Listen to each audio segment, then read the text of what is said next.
Kecelakaan lalu lintas terjadi di Jalan Lejen Harun Sohar, Palembang, Kamis 12 September 2024 siang, menewaskan seorang pengendara sepeda motor bernama Dedi, warga Bukit Baru, Kecamatan Ilir Barat 1. Korban tewas setelah terlindas ban belakang truk. Menurut keterangan polisi, insiden ini terjadi ketika Dedi yang datang dari arah Nurdin Panji hendak mendahului truk yang melaju dari arah Talang Jambe. Dedi terjatuh dan terserempet sebelum akhirnya terlindas oleh truk tersebut. Diserempet oleh mobil dari arah Talang Jambi mengarah ke Asrama Haji. Mobil yang nyerempet truk. Mobil truk ban laki-laki atau Korban laki-laki.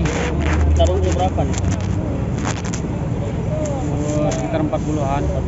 Untuk kondisinya, Meninggal di tempat kejadian. kondisinya luka di bagian mana nih? Di bagian kepala.